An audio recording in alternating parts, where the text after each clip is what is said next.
Bienvenue dans l'émission La vérité de l'Évangile avec Andrew Womack, un ministère d'enseignement qui se concentre sur l'amour et la grâce inconditionnelle de Dieu. Jésus nous a pardonné de tout notre péché, passé, présent et même futur. Lorsque j'ai réalisé que Jésus avait pris l'intégralité de la punition, du châtiment pour mes péchés, j'ai expérimenté la vraie liberté. Et maintenant, place à Andrew pour un enseignement sur la parole de Dieu qui transforme les vies. Bienvenue dans notre émission La vérité de l'Évangile. Aujourd'hui, je poursuis une série que j'ai commencée il y a 2 semaines maintenant. En fait, je débute la 3e semaine de cet enseignement que j'ai intitulé « Le conflit est terminé ». Comme je vous l'ai déjà dit, c'est l'un des sujets sur lesquels je préfère enseigner. J'ai déjà abordé beaucoup de points différents jusqu'à aujourd'hui et je n'aurai pas le temps de revenir sur chacun des aspects évoqués. Avant d'aller plus loin, j'aimerais vous souhaiter à tous une belle période de fête puisque nous sommes autour de Noël, au moment où je filme cette série. Également, je vous rappelle que tous nos enseignements sont disponibles sur notre chaîne YouTube et que vous pouvez vous rendre sur notre site awmi.fr pour bénéficier de toutes les ressources que nous proposons. Je vous encourage vivement à le faire parce que j'ai abordé énormément de sujets différents et certains des points et thèmes que je vais continuer à enseigner aujourd'hui ne vous sembleront peut-être pas logiques ou compréhensibles par eux-mêmes. Ces choses vous paraîtront tellement radicales que certains d'entre vous auront beaucoup de mal à comprendre et assimiler ce que je vais partager. Mais si vous suivez cet enseignement dans le bon ordre depuis le début, je pense que vous constaterez que tout est parfaitement cohérent et logique. Je tiens à vous rappeler brièvement que j'ai basé cette série sur le passage de Luc, chapitre 2, verset 14, dans lequel nous lisons que les anges chantaient à l'occasion de la naissance de Jésus. Ils disaient « Gloire à Dieu dans les lieux les plus hauts et sur terre, paix, bonne volonté envers les hommes ». Il ne s'agit pas de la paix parmi les hommes, car Jésus lui-même a dit « Ne croyez pas que je sois venu apporter la paix sur la terre. Je ne suis pas venu apporter la paix, mais l'épée et la division. S'il y a 5 personnes dans une maison, elles seront divisées 3 contre 2 et 2 contre 3, etc. Ainsi, les anges ne chantaient pas pour annoncer la paix parmi les hommes. Si vous regardez l'histoire du monde au cours des 2000 dernières années depuis que Jésus est venu, vous constaterez que les guerres n'ont pas cessé, qu'il n'a pas apporté la paix parmi les hommes. Ce n'est pas de cela dont il s'agit. Il s'agit de la paix de la part de Dieu envers les hommes. Le conflit entre Dieu et l'homme est terminé. La raison pour laquelle cela s'est produit, c'est parce que Dieu a imputé tout votre péché et mon péché à Jésus. Il a placé sa colère et son châtiment pour nos péchés sur Jésus. Et à cause de cela, le conflit est maintenant terminé. Voyez-vous, Dieu est un Dieu juste. Dieu est un Dieu saint. Il ne pouvait pas se contenter de dire « Les hommes se sont détruits eux-mêmes, mais même s'ils ont péché, je ne veux pas envoyer tout le monde en enfer, alors je pense que je vais tout pardonner à tout le monde. » Non, un Dieu juste et saint ne peut pas faire cela. Il fallait qu'il y ait un châtiment pour le péché. Il a dit à Adam que le jour où il mangerait du fruit, il mourrait à coup sûr. Romains chapitre 6, verset 23 dit « Le salaire du péché, c'est la mort, mais le don gratuit de Dieu, c'est la vie éternelle. » Le péché devait être jugé. Il était nécessaire de payer le prix pour le péché. Un Dieu saint ne pouvait donc pas simplement dire « Je vais effacer le péché et je ne retiendrai pas les péchés des gens contre eux.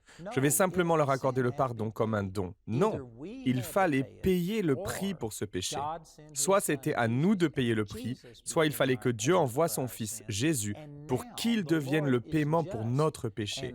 Ainsi, désormais, le Seigneur est juste, saint et droit lorsqu'il fait preuve de miséricorde et de grâce en ne nous donnant pas ce que nous méritons, parce qu'il a payé pour nos péchés.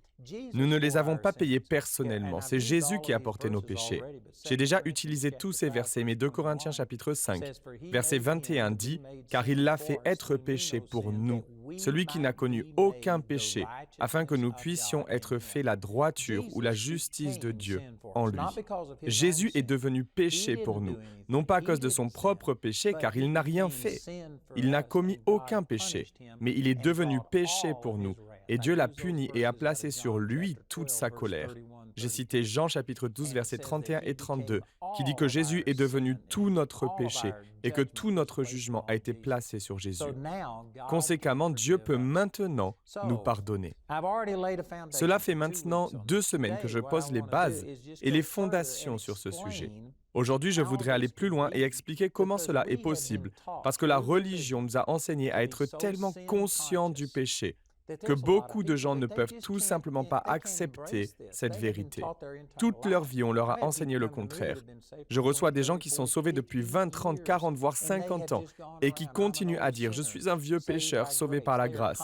Ils ont constamment cette conscience du péché, alors que ce n'est pas ce que nous enseigne le modèle du Nouveau Testament. Ce n'est pas ainsi que nous devrions vivre. C'est plutôt le modèle et l'enseignement de l'Ancien Testament. J'aimerais donc regarder le livre des Hébreux avec vous. Je n'ai pas le temps de l'examiner en entier, mais sachez que c'est l'un de mes livres préférés dans la Bible. Il vise à nous faire passer de la relation avec Dieu selon le modèle de l'Ancien Testament à la relation avec Dieu selon le modèle du Nouveau Testament. C'est triste à dire, mais la plupart des chrétiens aujourd'hui continuent d'adorer Dieu selon la mentalité et les modèles de l'Ancien Testament. Nous n'offrons peut-être plus de sacrifices d'animaux, nous n'observons peut-être plus les jours et les dates de certaines fêtes. Nous nous sommes éloignés de certaines de ces pratiques, mais la mentalité est restée la même. C'est comme si vous étiez au volant d'une voiture et que vous étiez sur la même route, en train de vous diriger vers la même destination. Et vous avez simplement changé de véhicule. Vous ne conduisez plus cette vieille coccinelle allemande ou autre. Vous avez peut-être un autre type de véhicule, mais vous êtes au même endroit. Vous êtes sur la même route. Et les gens s'approchent encore de Dieu de la même manière que sous l'Ancien Testament. Pourtant, en tant que croyants du Nouveau Testament, nous avons de bien plus grandes promesses et une bien meilleure manière par laquelle nous pouvons nous approcher de Dieu. Permettez-moi de lire un passage tiré de Hébreux chapitre 8. Le verset 6 dit « Mais maintenant, il, faisant référence à Jésus, a obtenu un ministère plus excellent, d'autant plus aussi qu'il est le médiateur d'une meilleure alliance, laquelle a été établie sur de meilleures promesses. » Pourquoi ne comprenons-nous pas le sens et la signification du mot « meilleur » ? Le chrétien moyen aujourd'hui ne voit aucune différence entre l'ancienne et la nouvelle alliance. Il considère que c'est quasiment la même chose.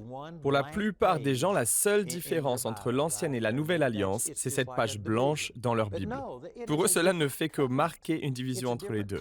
Non, il s'agit d'une alliance différente, un contrat différent. Nous avons une manière différente d'entrer en relation avec Dieu. Et dans Hébreux chapitre 8, verset 6, il est dit que nous avons une meilleure alliance, laquelle a été établie sur de meilleures promesses. Le verset 7 dit « Car si la première alliance avait été sans faute, alors il n'y aurait pas eu lieu d'avoir cherché la seconde. » Cela nous révèle une fois de plus qu'elles ne sont pas toutes les deux en vigueur en même temps. La nouvelle alliance a remplacé l'ancienne. Les versets 8 et 9 disent « Car trouvant faute en eux, il dit « Voici les jours viennent, dit le Seigneur, lorsque je ferai une nouvelle alliance avec la maison d'Israël et avec la maison de Juda, non selon l'alliance que j'ai faite avec leur père au jour où je les ai pris par la main pour les conduire hors du pays d'Égypte, parce qu'ils n'ont pas continué dans mon alliance, et je n'eus pas d'égard pour eux, dit le Seigneur. » Il est en train de citer Jérémie chapitre 31 ici. Il nous montre que même l'ancienne alliance a prophétisé la fin de son administration et la naissance d'une nouvelle alliance, une meilleure alliance. Et pourtant, la plupart des chrétiens aujourd'hui s'approchent encore de Dieu selon l'ancienne alliance, comme si Jésus n'avait pas déjà porté notre péché. Les versets 10 et 11 disent « Car c'est ici l'alliance que je ferai avec la maison d'Israël après ces jours-là, dit le Seigneur. Je mettrai mes lois dans leur cerveau, je les écrirai dans leur cœur, et je leur serai un Dieu, et ils me seront un peuple, et ils n'enseigneront plus chaque homme son voisin, et chaque homme son frère, disant « Connais le Seigneur, car tous me connaîtront, depuis le plus petit jusqu'au plus grand. » Ce que dit le verset 11, c'est que vous n'aurez pas besoin que quelqu'un d'autre vous parle de Dieu. Vous ne serez pas obligé d'accepter leur opinion ou ce qu'ils vous disent. Non, ce sera quelque chose de personnel. Chaque personne aura sa propre relation avec Dieu. Vous connaîtrez Dieu personnellement. C'est énorme. Nous pourrions passer beaucoup plus de temps sur ce sujet. Le verset 12 dit « Car je serai miséricordieux à l'égard de leur injustice et de leurs péchés et de leurs iniquités. Je ne me souviendrai plus jamais. » Je peux vous garantir que ce verset n'est pas souligné dans la Bible de la plupart des chrétiens, parce qu'il ne correspond pas au modèle selon lequel ils vivent.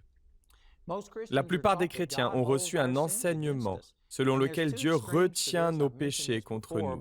Et il y a deux positions différentes en ce qui concerne cette croyance.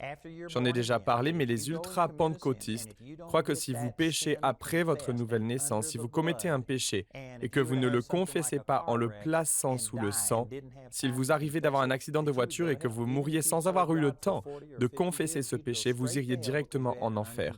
Peu importe que vous ayez servi Dieu pendant 40 ou 50 ans, vous irez directement en enfer à cause d'un péché non confesser dans votre vie. Puis il y a l'interprétation de la majorité des évangéliques qui est un peu moins extrême. Ils ne croient pas que vous perdez votre salut. Ils croient qu'une fois que vous êtes sauvé, vous êtes sauvé. Mais si vous deviez mourir en ayant un péché non confessé dans votre vie, vous iriez quand même au ciel. Cependant, ils diront que vous ne profiterez d'aucune des bénédictions de Dieu, c'est-à-dire que Dieu ne sera pas en communion avec vous. Dieu ne vous donnera ni sa joie ni sa paix. Dieu ne vous utilisera pas et ne répondra pas à vos prières. C'est la même chose, car en d'autres termes, ils disent que Dieu vous impute toujours votre péché, mais à un degré moindre que ce que disent et enseignent les pentecôtistes, c'est-à-dire que vous perdez votre salut à chaque fois que vous péchez et que vous devez naître de nouveau à nouveau. Ce n'est pas ce que dit ce verset. Sous cette nouvelle alliance, Dieu dit « Je serai miséricordieux à l'égard de leur injustice et de leurs péchés et de leurs iniquités. Je ne me souviendrai plus jamais. » Cela va à l'encontre de la façon dont la plupart des gens vivent. Permettez-moi de faire une petite parenthèse et de vous rementionner quelque chose, même si je l'ai déjà dit une bonne douzaine de fois. Je sais qu'il y a des gens qui regardent cette émission, qui entendent la déclaration que je viens de faire et qui en déduisent que je dis que nous pouvons vivre dans le péché et faire tout ce que nous voulons. Non, je dis que Dieu ne va pas retenir le péché contre vous, que Dieu ne va pas vous punir et que Dieu ne vous rejettera pas à cause du péché. Si vous pensez que c'est le cas, j'ai une question à vous poser. Quel est le péché pour lequel il vous rejette? Vous me direz sans doute que Dieu nous juge ou nous rejette uniquement pour les péchés les plus graves, car bien entendu, nous péchons tous. Vous m'expliquerez alors qu'il vous arrive de perdre votre sang-froid, qu'il vous arrive de faire des excès de vitesse et de ne pas respecter la loi du pays dans lequel vous résidez. De temps en temps, vous n'honorez pas votre femme ou votre mari. Car qui ne pêche pas? Chacun de nous a des manquements et ne fait pas ce qu'il devrait faire. Et vous direz que la punition et le rejet ne s'appliquent qu'aux gros péchés comme l'adultère, le mensonge ou le vol. Dans Jacques chapitre 2, verset 10, il est dit « De fait, la personne qui obéit à toute la loi mais qui pêche contre un seul commandement est en faute vis-à-vis de l'ensemble. » Les gens disent que ceux qui ont commis un adultère et qui meurent dans un accident de voiture en rentrant chez eux, sans avoir eu le temps de confesser leurs péchés, iront en enfer. Mais il faut être cohérent, car selon le passage que nous venons de lire, si quelqu'un garde toute la loi mais qu'il l'enfreint en un seul point, il devient coupable de tous. Conséquemment, si vous roulez à 90 km/h dans une zone à 80 km/h et que vous mourrez dans un accident de voiture, vous irez en enfer parce que vous avez enfreint la loi du pays. Le Seigneur nous a également dit que nous devons obéir à ceux qui ont autorité sur nous et respecter les lois du pays. Si vous enfreignez la loi en un seul point, vous êtes coupable. Vous avez peut-être une vie sexuelle saine qui honore Dieu. Vous ne vous enivrez jamais et vous ne consommez pas de drogue. Mais si vous n'honorez pas le gouvernement ou que vous n'honorez pas les gens, si vous êtes médisant, si vous agissez par la peur, vous êtes coupable de tous les commandements. Jacques 4, 17 dit « Pour celui qui sait faire le bien et ne le fait pas, pour lui, il y a péché. » Le péché, ce n'est pas seulement le fait d'enfreindre l'un des 10 commandements. Le péché, c'est le fait de savoir faire le bien, mais de ne pas le faire. Il ne s'agit pas uniquement du fait d'enfreindre l'un des 10 plus importants péchés. C'est le fait de savoir que vous êtes censé honorer votre conjoint, que vous êtes censé aimer vos enfants, que vous êtes censé donner, mais que vous ne donnez pas. Peu importe de quoi il peut s'agir, il suffit d'échouer dans un seul domaine et nous savons que la Bible nous dit clairement que nous avons tous échoué. Et si c'est le cas, alors nous avons commis un péché.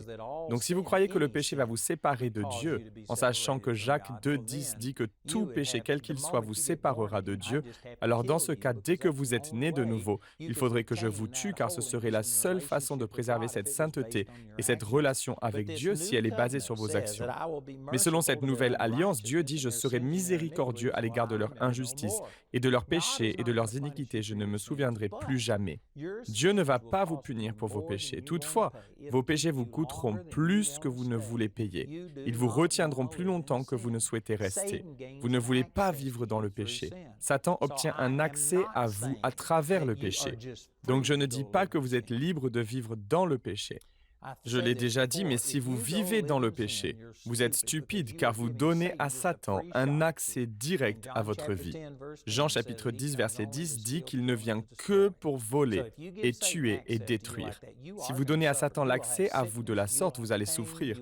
Vous subirez la maladie, la douleur, la pauvreté, des relations brisées. Vous souffrirez de dépression, de découragement, de peur, et ainsi de suite. Tout ce qui est le résultat du péché. Si vous vivez dans le péché, vous êtes absolument stupide. Mais je vous dis que Dieu vous aime, même quand vous êtes stupide.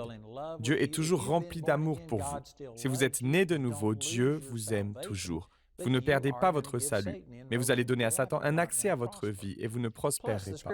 De plus, les Écritures sont très claires. Il est dit dans Tite, chapitre 2, versets 11 et 12. « La grâce de Dieu qui apporte le salut est apparue à tous les hommes. nous enseignant que reniant l'impiété et les convoitises du monde, nous devons vivre sobrement, droitement dans ce monde présent, dans ce monde mauvais. La grâce de Dieu nous enseigne donc qu'il faut mener une vie sainte. Je remets sérieusement en doute le fait que vous ayez reçu le salut si vous interprétez ce que je dis au sujet de la nouvelle alliance et de la grâce qui nous est maintenant révélée comme une excuse pour aller vivre dans le péché. Soit vous êtes totalement trompé, ce qui vous amènera à souffrir, soit vous avez probablement besoin de naître de nouveau. En effet, 1 Jean chapitre 3, verset 3 dit « Tout homme qui a cette espérance en lui se purifie lui-même, comme lui est pur. » Si vous ne cherchez pas à vous purifier vous-même, si vous ne voulez pas vivre une vie pieuse, vous interpréterez alors ce que je dis et vous en conclurez que tout va bien, que vous pouvez maintenant aller vous enivrer, vivre dans le péché sexuel et faire n'importe quoi, car Dieu vous aimera toujours.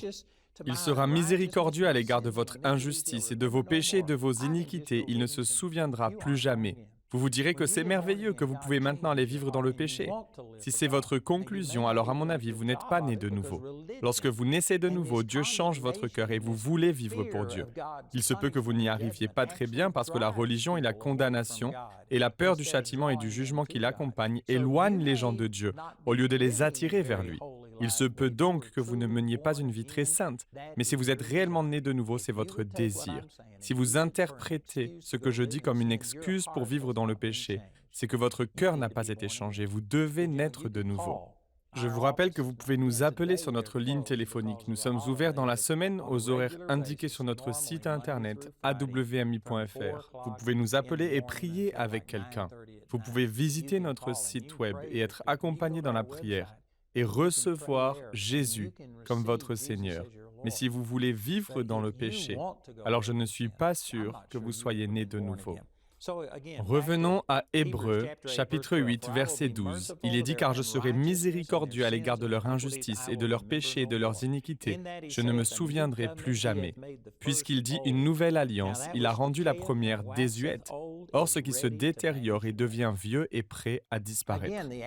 Et le chrétien moyen aujourd'hui mélange l'ancienne et la nouvelle alliance, et il tente de marier ces deux alliances.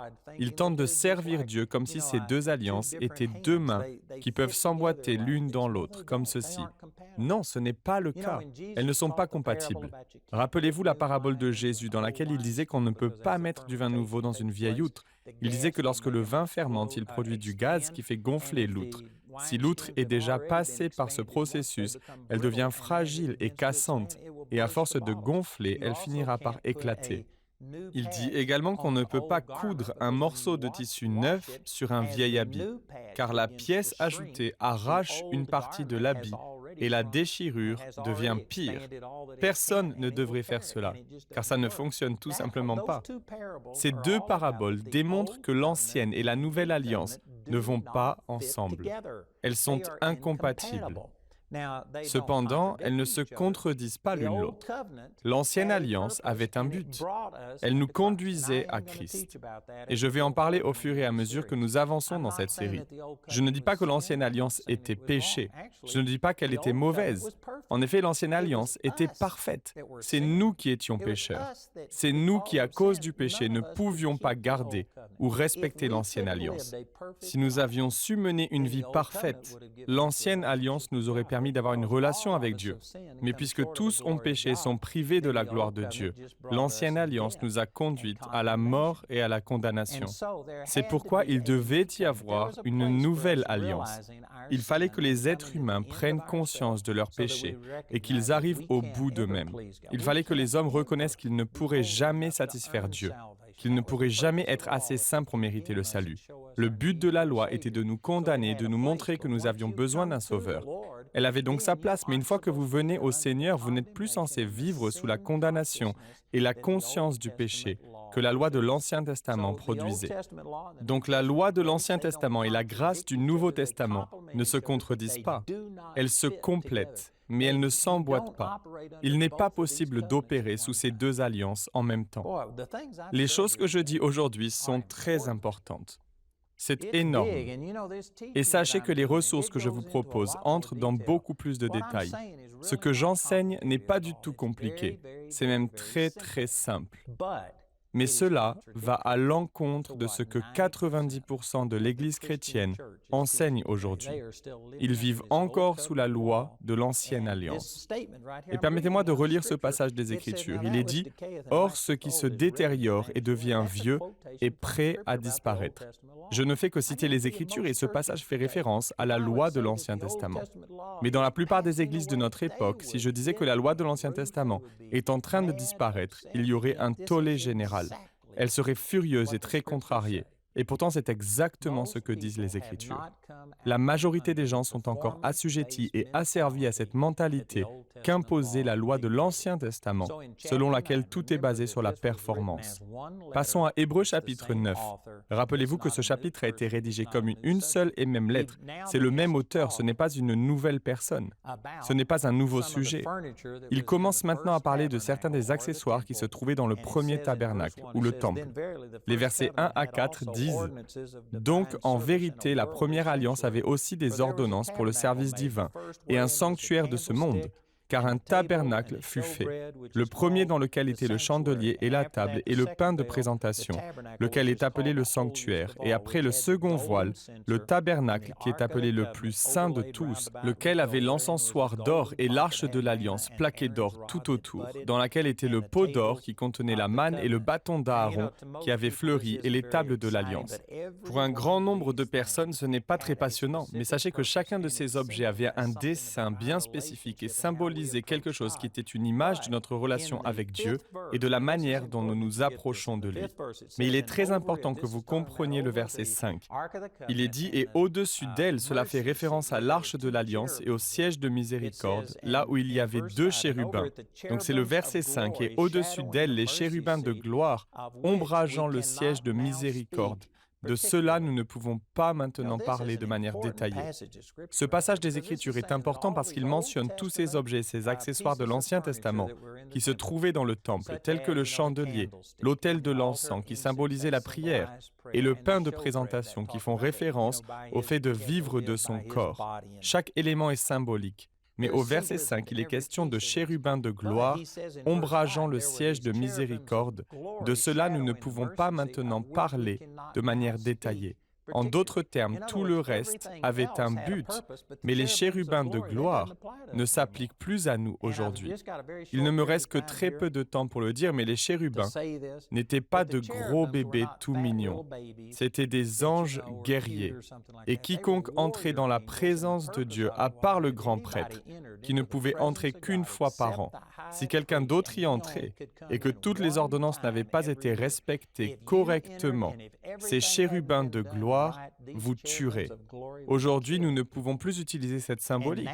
Nous verrons cela plus tard dans Hébreux, au chapitre 10, mais nous y lisons que désormais, nous avons l'audace ou la hardiesse, l'assurance d'entrer directement dans le Saint des Saints par une voie nouvelle et vivante.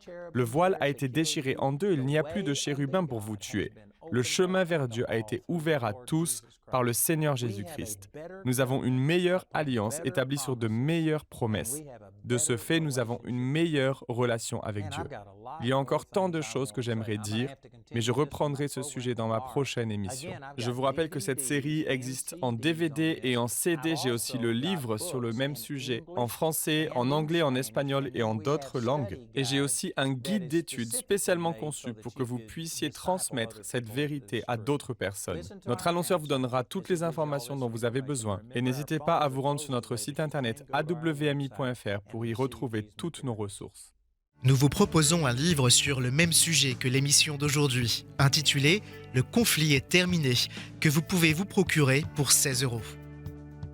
Vous pouvez aussi opter pour les fichiers audio MP3 et vidéo MP4 sur clé USB. Les 25 émissions de cette série sont disponibles en DVD pour 22 €. Toutes les ressources d'Andrew en français se trouvent dans les boutiques en ligne des sites internet de nos bureaux affichés à l'écran. Dites au nom de Jésus, je ne me fie pas à ce que je vois, je me fie à ce que dit la parole de Dieu. Il y a plus que ce domaine physique, il y a également un monde spirituel. Peu importe à quoi ressemble la situation, je sais ce que dit la parole de Dieu. On me disait que ma vie serait faite de douleur et d'isolement, et que je ne devrais même pas espérer la liberté. On me disait que je serais toujours en fauteuil roulant. On me donnait 3 mois à vivre avant une défaillance cardiaque totale. On me disait que je ne serais jamais guérie de la fibromyalgie. J'ai fait des allers-retours aux urgences et j'ai dépensé plus de 300 000 $ pour trouver un remède. Tout cela en vain. J'étais sur le point d'abandonner quand j'ai découvert Andrew Wommack à la télévision. Et Andrew m'a montré pour la première fois que par les meurtrissures de Jésus, j'étais déjà guérie. En quelques semaines, j'ai reçu ma guérison après avoir écouté tous les enseignements qui sont disponibles en ligne. Et aujourd'hui, 10 ans plus tard, je marche toujours dans ma guérison. Et je ne suis pas la seule dans ce cas. J'ai été guérie de la fibromyalgie et des maladies environnementales. J'ai été guérie de la maladie de Lyme. J'ai été guérie d'un lupus et d'une insuffisance cardiaque. C'est grâce à des personnes comme vous qui êtes devenus partenaires du ministère d'Andrew Wommack que nous avons chacun pu retrouver nos vies. Les mots ne sauraient exprimer notre reconnaissance pour votre générosité, mais il y a encore des millions de personnes qui recherchent cette vérité qui libère. Pourriez-vous nous aider à leur transmettre ce message ? Vous pouvez atteindre des gens comme moi, qui sont enfermés chez eux et qui ne sont pas conscients de la plénitude de ce que dit l'Évangile, à savoir que nous pouvons être libérés de tout ce que l'ennemi essaie de mettre sur nos vies. Je ne serai plus de ce monde sans ce ministère. Et je vous encourage vraiment à devenir un partenaire aujourd'hui. Pourquoi ne pas devenir partenaire du ministère d'Andrew Wommack? Faites-le dès aujourd'hui. Pour nous aider à conduire plus de personnes vers la liberté, devenez partenaire en visitant notre site web dès aujourd'hui. Retrouvez-nous la prochaine fois pour plus de la parole de Dieu dans la vérité de l'Évangile.